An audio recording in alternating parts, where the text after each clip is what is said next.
Hello, my friends. On today's episode, I'm speaking with the one and only Pete Dupuis, and we are talking about how to design a sales process that allows you to sell to any avatar. Many of you sell to youth athletes, or sometimes their parents, or adults of all shapes and sizes and ages. And so, if you have multiple avatars that you're selling to, in this episode, we're going to help you design your sales process so that you can sell to anyone at any time. So keep on listening.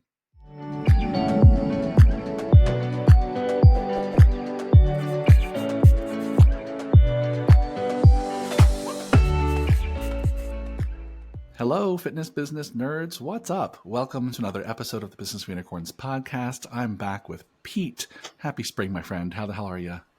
Awesome. I'm standing in front of daylight as we record, which is nice. And I it's making know. me realize that this light on my face, the beard's looking really white. That's the one thing that good lighting doesn't help with is exposing our gray facial hair. Very true. Yeah. Yeah. Well, I'm glad we're getting here in the Northeast our first real sunshiny, maybe it's really spring day, and I'm living for it. So take it all in. Before we jump into today's episode, I want to just give a quick shout out to a free tool we have on our website. One of the most common questions we get when we first start working with gym owners is, how much should I be making as a gym owner? And maybe that question is sometimes phrased, how much can I expect to make over time as a gym owner? Is it worth it for me to build and develop my own gym? And what can I expect to take home? And we get this question so much, we actually made a mini training and playbook for it. And it's free to all of you on our website. It's literally called How Much Should a Gym Owner Make? It's a pretty obvious title. You can click down below in the show notes, click that link and get the free download, the free training, or go to our website, click on free stuff, and also click How Much Should a Gym Owner Make? It's a free training that breaks down for you exactly what you can expect to make as a gym owner. We hope you find that useful, and it's free, so go do it. Let's switch to today's topic, which is kind of focused on sports performance. But as we do these episodes that are about sports performance, I always like to remind everyone there's always a lesson in it for non-sports performance gyms as well. So for all you listeners out there, like you saw in the title or you hear in my intro that we're talking about a sports performance topic, keep listening because there's going to be nuggets in here for you as well. But the topic I want to cover is specifically how to adjust your sales process when you are selling both to youth or teenage athletes in many cases and to adults. And the fact that you're selling both to youth and their parents, right, is kind of a complication that a lot of Gen Pop gyms who just sell to adults don't handle. We talked about it a little bit before on this podcast, but I thought we'd dive back in because I know that your thoughts on this, Pete, as well as mine, are kind of always evolving and changing. And so first, can you just kind of frame up the challenge of selling to youth athletes and their parents? Certainly. I'll echo what you just said, which is that this isn't necessarily sports performance specific. Yeah. It might just be insight coming from somebody who's only got a sports performance lens. Sure. But this is upwards of 2 decades of experience talking here, I guess. And it's easy to make this sound very complex because I have to have a sales pitch prepared, for lack of a better term, for totally different entities in every single scenario. I might be selling to mom. I might be selling to dad. I might be selling to the athlete. I might be selling to a professional athlete. I might be selling to that athlete's advisor or agent. I might be selling to a professional organization. I might be selling to a college or university. There are a lot of different sales pitches here, and usually different people influencing the buying process. So first things first, I need to do a fairly thorough job of vetting the individual or individuals I'm going to be pitching our services to in a given conversation, so that when I do come in, I understand which angle I'm going to play. Now, the angles aren't dramatically different from one to the next, but it all comes down to kind of these emotional levers that you need to pull. And that's why I say this doesn't just apply to my gym at all. Just because I say I'm selling to mom versus selling to dad, you might say I'm selling to the potential user or the user's spouse. And these rules apply in each scenario. But the point is, a single canned sales pitch or an SOP for selling is pretty limiting, if you ask me. If I give a brand new coach the keys to the SOP. Here is the sales pitch, and they go out and they robotically deliver it. Like, I guess I could figure out what the most common selling scenario is and hope that Yeah. it's one of them. But it's not so common that it's in excess of 50% of the pitches we give. There's a lot of variety here. Yeah, 100%. I think it's a great place to start is to think about all the variety of people that you're going to have to be selling to as a gym owner and think through who are the key decision makers, because the person you're talking to may not always be the sole decision maker. Even in a Gen Pop gym, we get people all the time who say one of the most common objections is I need to ask my spouse. Right, it's one of the ones we practice all the time in sales conversations because it's so common that they don't feel like they're able to make this decision without talking to a spouse, or in some cases in New York we have 20 something year olds whose parents are still paying for a lot of their expenses and gym memberships, right? And so even though MFF is a Gen Pop gym, we still have people in the sales conversation be like, I gotta go ask my mom, I gotta go ask my dad. And so knowing who are the key decision makers will help you have these kind of varied sales pitches so you can really meet each person where they're at. So give me some examples, Pete, of like, how do you switch up your sales pitch to kind of meet the different needs of all these avatars? Oh, good question. Okay.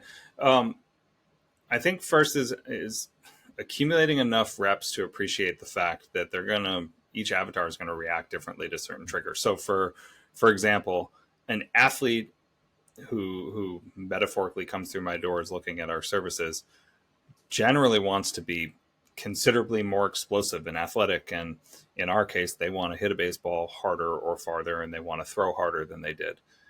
Whereas that athlete's mom, as much as she knows that her son throwing harder is going to be in his best interest as he competes for roster spots, she wants to know what the consequences are associated with throwing harder, aka how are we going to keep him from getting hurt as he Mm-hmm. pursues these initiatives. Those are very different sales pitches. Those are very different differentiators that I need to lean into during this discussion process. And there's a slightly modified iteration with dad, and so on down the road. So understanding how most moms receive our information and the keywords that I need to use in that, say, injury prevention or corrective exercise realm, things that make them feel comfortable, safe with that buying process are key.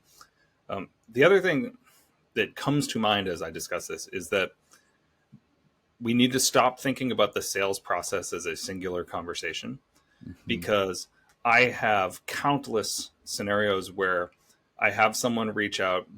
Let's say it's a parent. Let's say it's for a college summer program. It's a big spend, thousands of dollars that you're investing. What happens most commonly is a dad will reach out and he'll say, "This seems awesome for my son. I want to put it on his radar, but I want to understand it before I do."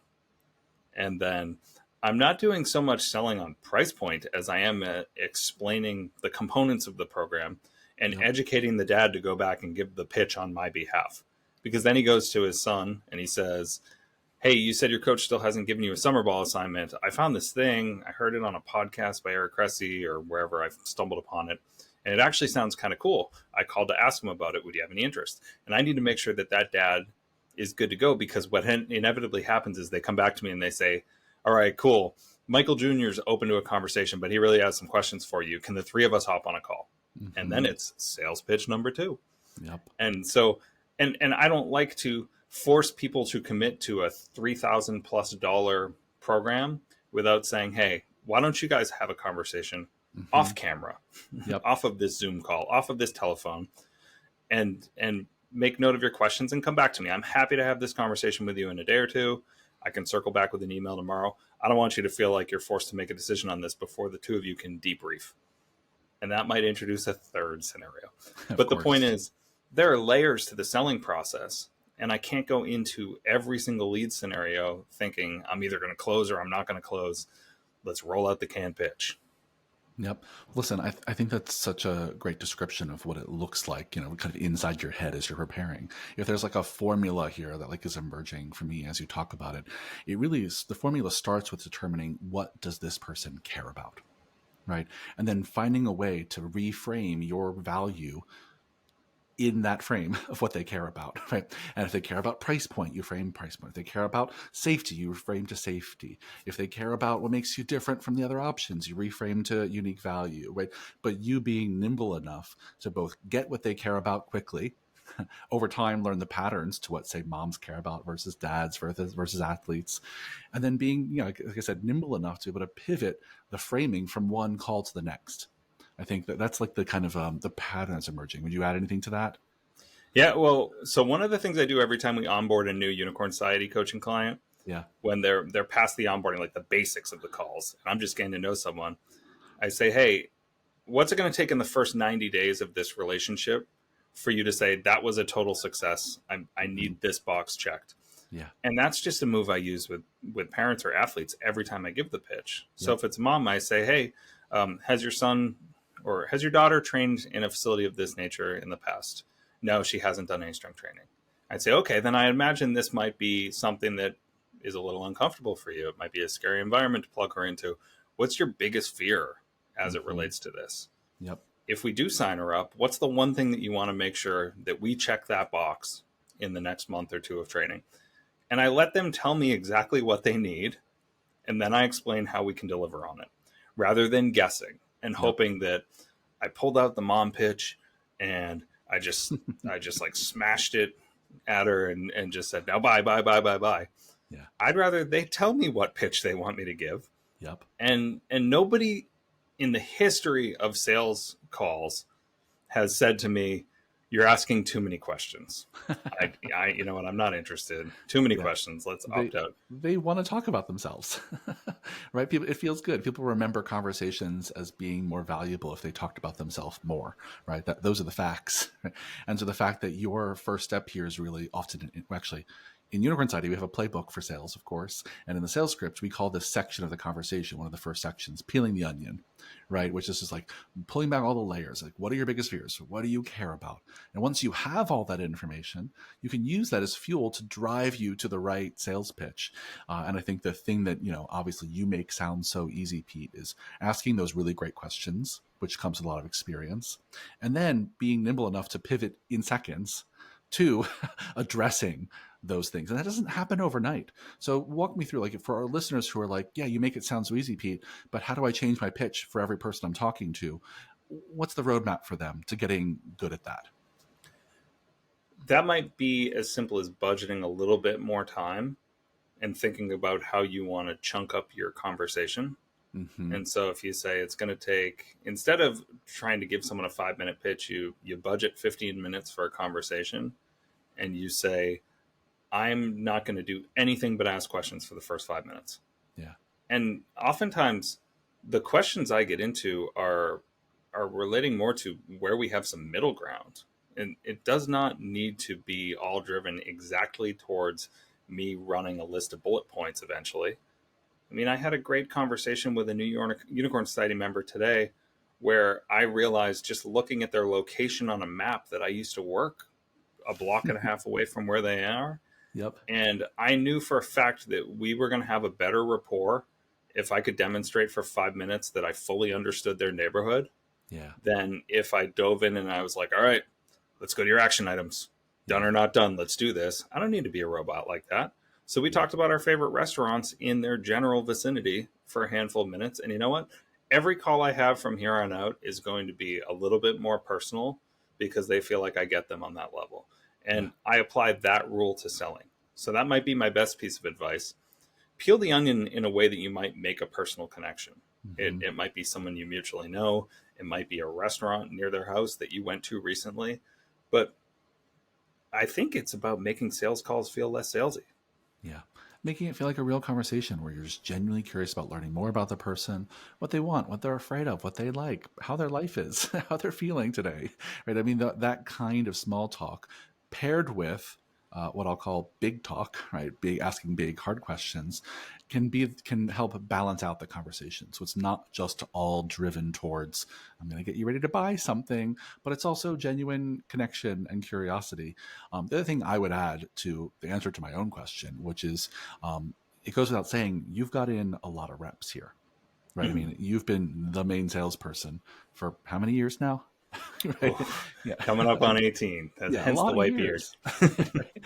Right. So I want to say to our listeners, like, listen, no matter who you're selling to, you got to get good at asking good questions to peel the onion, making that connection, building rapport, and then being nimble enough to describe the value you offer to people who need different things from you. Right. And so if I was going to make maybe a really tactical suggestion, I'll ask you for some of yours too, Pete, I would just make a list of all the things that you already know your clients tend to want from you. You can group them. So here are the things that dads tend to want. Here are the things moms tend to want. Here are the things youth athletes tend to want. Here are the things that Gen Pop folks want, depending on your facility. And make a list, because then you have a checklist to go practice against to say, okay, well, I'm really good about talking about the technical coaching part that sets us apart from our competition. I'm not so good about talking about like injury prevention. I'm not so good about talking college readiness. I'm not so good about whatever it is, right? So I think that, for me, if I'm in those shoes where I have to be a salesperson to multiple avatars and pivot to multiple things they might care about, I want to start by at least making a list of those things so I can start to genuinely and efficiently kind of like practice and like get in the reps to get good at all of those. Yeah.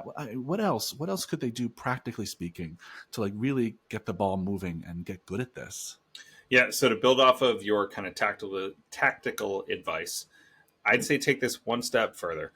Very few of our gym owners are swimming in so many leads Mm-hmm. that they can just kind of forget the last pitch and move on to the next one immediately. I'd get into a habit of auditing every pitch immediately after you finished it. Yes. What I'm worked? applauding. I'm What didn't applauding. work? Yep. Where did we find middle ground? What questions did they ask? And then once you start to accumulate these post sales audits, you're going to start to realize that you not only understand and anticipate the questions are coming, but you can document where they came. You can find commonalities. You can realize that mom's more likely to ask these questions, dads are more likely to ask these questions, kids are afraid to ask this question. I have had many scenarios and still continue to, where people ask a question where I find more value in saying, I don't know the answer to that, but I know exactly who I'm going to ask when we get off the phone, and I'm going to circle back with some feedback. And if I didn't close a sale during that time, it's the perfect excuse to step back into someone's inbox Yep. and say, "Hey, awesome conversation the other day. You prompted me to do a little more research with this great question, and I found this resource. My business partner Eric said you should look at this, or John told me he listened to this awesome podcast. Thought I'd put it on your radar and see if there are any follow-up questions that you maybe had Mm-hmm. coming out of this." And the point is, the note taking coming out of these calls is where those ideas are born, and how we craft the next pitch and the next pitch. So make a habit, build an SOP around evaluating your performance coming out of these calls. And I think that it's going to feel less like you're following someone else's system and more like you're building your own kind of beautiful reactive sales protocol. Yeah, I love that suggestion so much, Pete. I think people would be so surprised how valuable 1 to 2 minutes of focused self reflection can benefit their practice. Just And literally it's put a specificity though, timer. Michael. Yeah. Like, not just what questions did I ask? I'm talking, how long was the phone call? Mm-hmm. What time was the phone call initiated? Mm-hmm. Was this a cold call inbound? Was this outreach where someone asked for it? I mean, there's no such thing as too much detail in this, Yeah. because we need to start looking at more trends than just what did I say. We need to look at trends. How often are people picking up the phone at that time? Yeah. How are they likely to be more available to talk for an extended period during a certain time? Am I getting more questions out of parents when I speak with them after traditional business hours? All of these things, these details accumulate over time, and you have this beautiful picture to build your pitch against. Yeah, 100%. I think that idea just so resonates with me that if you just create a list of questions like that, when did they answer the call? What time was it? How long was it? What was their primary concern? What did I say? How did they respond to that concern? Right. All of those things. It will not take you more than 1 to 2 minutes after each call. And the amount of data you'll gather will be amazing. And the trends you'll be able to look at over time to inform your practice will be so valuable that you can't help but get better if you Mm-hmm. do something like that on a consistent basis. Yeah, and my last piece of advice to make this even further tactical, more tactical, I got to learn to talk, would be to take these findings over time right into your staff meetings and I talk about lost the you, most Pete. frequently asked Hello, hello. questions. All right, my friends, we're going to wrap up the conversation right here.